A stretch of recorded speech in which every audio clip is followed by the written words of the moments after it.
हिंदी की एक कहावत बहुत मशहूर है, हाथी के दांत दिखाने के और होते हैं, खाने के और होते हैं। फिलहाल अमेरिका के राष्ट्रपति डोनाल्ड ट्रंप की पार्टी का निशान भी हाथी का है। भले ही डोनाल्ड ट्रंप भारत के ऊपर सख्ती के कितने भी ऐलान कर दें, लेकिन भारत और अमेरिका की दोस्ती ऐसे मुकाम पर पहुंच चुकी है और 4 सालों के अंदर लगातार ऐसा रिकॉर्ड बनाया है जिस रिकॉर्ड के चलते चाइना की नींदें उड़ी हुई हैं। दोस्तों, सारी न्यूज आज जानेंगे कि किस तरीके से भारत का जो ट्रेड मुनाफे का आंकड़ा है अमेरिका से निकला है और अमेरिका कैसे लगातार चौथे साल भारत का टॉप ट्रेडिंग पार्टनर बना हुआ है, और दूसरी तरफ एहसान फरामोश चाइना नोटों की गड्डियां गिन रहा है भारत की मार्केट से सामान डंप कर करके। सारी बातें आज की इस वीडियो में। चैनल पर नए हो सब्सक्राइब, बेल आइकन दबाइए ताकि हमारी वीडियो आप तक सबसे पहले पहुंचे, क्योंकि हमारे चैनल इंडी प्लस न्यूज पर वर्ल्ड न्यूज, फॉरेन पॉलिसी और डिफेंस के रिलेटेड कंटेंट आपको सबसे पहले मिलता है।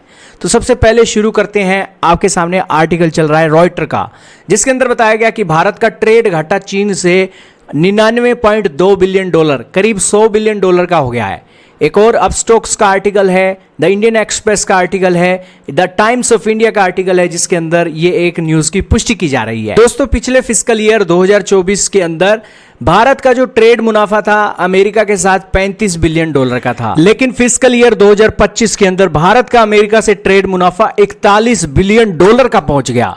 दोस्तों, आप ये जानकर हैरान रहोगे कि भारत में जो आईफोन का निर्माण हो रहा है, उस आईफोन के निर्माण के बाद आईफोन बना बनाकर यूनाइटेड स्टेट्स के अंदर भेजे जा रहे हैं, जिससे भारत का अमेरिका को एक्सपोर्ट जो है बढ़ गया है। यही कारण है कि भारत और अमेरिका के एक्सपोर्ट के आंकड़े आपको बढ़ते हुए दिखाई दे रहे हैं। लेकिन इन आंकड़ों के अंदर निराश करने वाली खबर आई है चाइना से, जो सिर्फ और सिर्फ दोस्तों उसका ध्यान है पैसे कमाने पर और कोई भी ध्यान नहीं है। भारत की मजबूरी लगा लो या फिर चीन के ऊपर हमारी इतनी डिपेंडेंसी है कि हम घाटे के अंदर ही हैं। दोस्तों, फिस्कल ईयर 2024 के अंदर 16 बिलियन डॉलर का सामान भारत ने चीन को एक्सपोर्ट किया था, लेकिन फिस्कल ईयर 2025 के अंदर यह बढ़ना तो क्या था, चीनियों ने दोस्तों सामान खरीदना ही कम कर दिया। और दूसरी तरफ हमारे ऑफिशियल चीन के ऑफिशियलों के साथ बैठकर केक काट रहे थे कि यार चीनियों आपने तो बहुत धन्य कर दिया। लेकिन दोस्तों, आज आप देखिए सिचुएशन कि 100 बिलियन डॉलर के ट्रेड घाटे के अंदर भारत चल रहा है चीन के अंदर। और दोस्तों, इतने बड़े ट्रेड घाटे के चलते चीन क्या करेगा? इतना पैसा हम आखिरकार चीन को दे रहे हैं, चीन इनडायरेक्टली इन पैसे का इस्तेमाल भारत के बॉर्डर पर अशांति फैलाने के लिए कर सकता है। तो दोस्तों, भारत का ही पैसा भारत को ही अंदर अशांति फैलाने के लिए चीन यूज करे तो दोस्तों भारत को ही बेवकूफ बोला जाएगा। आज आप देखिए कि पाकिस्तान भारत से सामान नहीं लेता है, बांग्लादेश भारत से सामान ना खरीदने को लेकर आनाकानी कर रहा है, और हम बेवकूफों की तरह चीन से सामान इंपोर्ट कर करके यहां पर अपने घर भर रहे हैं। क्यों भर रहे हैं? भारत के बिजनेसमैन इतने पागल नहीं है। चीन का सामान सस्ता खरीदकर हम महंगे दामों में बेचते हैं, जिस कारण से भारत का व्यापारी चीन से सामान खरीदता है।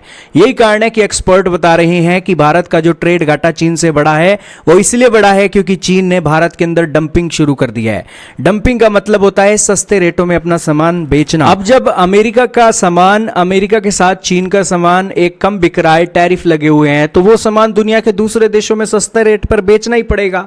यही कारण है कि चीन वही कर रहा है। तो खैर, चीन ने यह साबित कर दिया है कि भैया भारत की सरकार कितना भी हाथ पैर मार ले, भारत को चीन की जरूरत है, चीन को भारत की जरूरत नहीं है। यही कारण है कि उसने फिस्कल ईयर 2024 के अंदर भारत से 16 बिलियन डॉलर का सामान खरीदा, लेकिन 25 आते आते वो सामान 2 बिलियन डॉलर तक कम भी कर दिया और 14 बिलियन डॉलर तक आंकड़ों को ले आए। तो यही कारण है कि भारत के लिए आंखें खोलने की बातें हैं कि यहाँ पर चीन सरेआम आपको चुनौती दे रहा है, चैलेंज कर रहा है कि भैया आपको हमारी जरूरत है, हमको आपकी जरूरत नहीं है। तो खैर दोस्तों, भारत इसका हल बहुत जल्द निकालेगा और हमें अपनी जो सप्लाई चेन है उसके अंदर अमेरिका को एंट्री जरूर देनी चाहिए। लेकिन अमेरिका से भारत की दूरी इतनी है कि जैसे ये सामान आते आते ट्रांसपोर्टेशन कॉस्ट और समय के देखते हुए अमेरिका भारत की सप्लाई चेन का हिस्सा नहीं बन सकता है। तो यही कारण है कि इसका हल ये दोनों देश कैसे निकालेंगे ये तो आने वाला वक्त बताएगा। लेकिन चीन ने ये एक साफ कर दिया है कि सबसे सस्ते माल के अंदर चीन का कोई तोड़ नहीं है। यही कारण है कि महंगाई से बचने के लिए चीन का ऑप्शन कोई आज तक दुनिया में पैदा भी नहीं हुआ है। आपका क्या मानना है कमेंट में जरूर बताइएगा।